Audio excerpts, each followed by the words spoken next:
Good afternoon, everyone. I'm Gerald Danoy from Marikina Polytechnic College, and I'm BS Entrep 211. And here is Mr. Mar Joseph Lopez, owner ng Pando Shoe Store. And first question po, kayo po bang business owner ng Pandusyo? Ako yung business owner ng Pando Shoe Store. And gaano na po katagal yung business niya? Yung business namin start pa sa lolo ko 1980 pa. Tapos minana ng tatay ko din sa akin.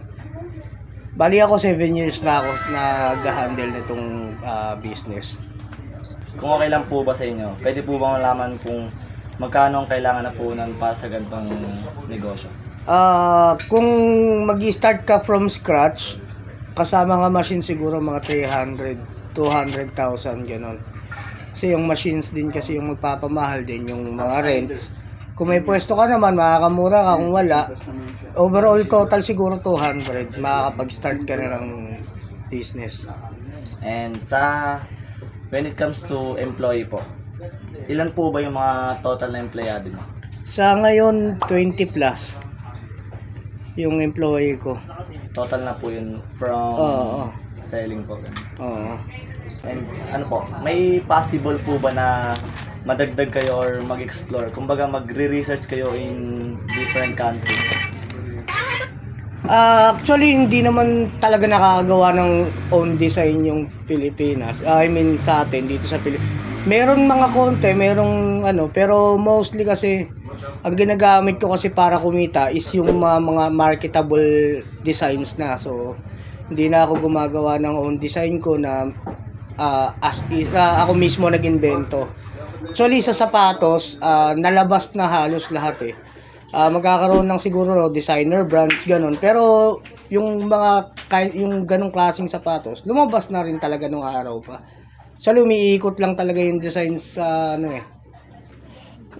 sa buong generation, halos yun at yun pa rin, bumabalik yung luma, nagkakaroon ng bago, naiiba lang ng konti. Basta ganoon lang, naiiba lang ng konti, nagpapalit lang ng swelas, pero yung size yung design yun pa rin yung nagiging design. And when it comes in durability po, saan po kayo ng materials para panggawa ng Actually, wala namang nabibili sa Pilipinas na materials. In-order ko talaga yung mga magagandang klaseng materials sa ibang bansa. Kasi hindi naman natin mapipilit na puro local made since wala naman talaga ng nakakagawa ng magandang klaseng balat dito sa Pilipinas. Reality lang. And sana naman po tayo sa promotion.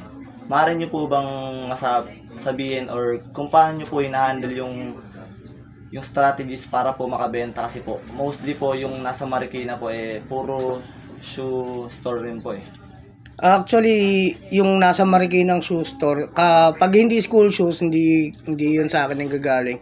Kung mga formal shoes kasi ako yung pinaka main na supplier dito. So ako yung nagsusupply sa mga ibang brands na nakikita nyo. Kaya ayun, walang tawag nito, competition na nangyayari sa brand ko, sa designs ko. Pinopromote, paano promote ba? Kumbaga, paano nyo po ilalako or gumagamit ako ng Facebook ads. Yun yung ginagamit ko ngayon para magkaroon ng market. Sa industriya po bang pagsasapatos, ano po ba yung mga hamon na kinakaharap nyo sa bawat araw?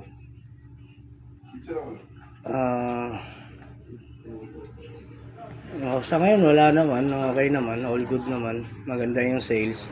Since peak season ngayon, so yun nga, bare months, maganda pa rin sa ngayon. And sa challenge po, possible na bawa po masunod. Actually, hindi kasi ako negative na tao, so wala akong iniisip na negative araw-araw. So araw-araw positive lang ako, kaya hindi ko siya naiisip yung mga ganyan eh. Maganda po yun. Kaysa po sa mga negative agad. And then, ano naman po yung mga hamon na kinakarap nyo pagdating sa mga employees po? Sa employees kasi, maintindihan mo pag mag-owner ka ng isang business. Kasi ang problema ng isang employee mo, lahat yan magiging problema mo na. Lahat ng problema ng employee mo, problema mo yan. So, yun yung araw-araw mo kakaharapin talaga. Like yung walang ulam, walang pamasahe, lagi yan, araw-araw yan. Kung ganun po yung nangyayari, paano po yung nagiging solusyon nyo? Ako kasi hindi naman ako mahigpit sa pera. Pagka kailangan nila ng pera, bumabali sila yung cash advance na tinatawag. Always naman, hindi naman ako nagtatanggi dyan. Napaka ano nyo po pala, no? Ang pera lang yan. Oo. Yun lang din naman yung motto ko, pera lang yan. Kikitain mo ulit yan. Karapatan din ng mga employee, since galing din naman ako kasi sa pagiging empleyado, alam ko yung pakiramdam nang kailangan mo ng pera ASAP. So yun, hindi ko sila pinagdadamutan. And sa ano po, sa ngayong henerasyon po, ano po kayang problema ang yung mararanasan at sa tingin nyo po, naranasan rin ng katulad ninyo na may negosyo?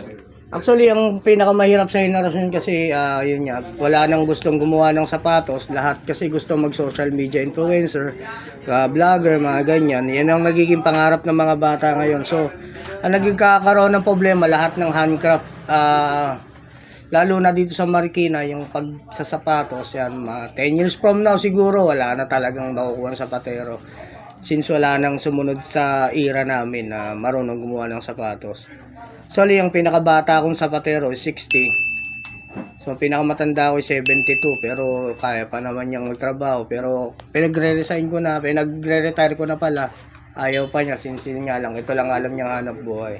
Kumbaga, wala na po siyang mahanapang kung Oo, saan. ayun nga. Ang prediction ko is 10 years from now, yun nga, magiging machine-made yung sapatos kung ito pa rin yung business ko. Pero 50% machine, 50% pa rin yung handcraft. Mag-operator service yung mangyayari sa kanya. Oo. And kung papipilian naman po kayo, gusto niyo po bang pagpatuloy yung gantong negosyo hanggang sa susunod na mga henerasyon or may balak po kayong lumipat ng ibang negosyo? Hindi ko pa yan naiisip kasi masyado pang malayo. Kumbaga, sa ngayon wala pa akong plano pero tingin ko ito pa rin talaga, pero yun nga, magpapalit ako through machine made. And thank you po sa pagtanggap, Sir Joseph, and marami po kami natutunan and magagamit po namin to para sa final project namin. Okay, salamat din. Sana makagraduate kayo lahat. Salamat po.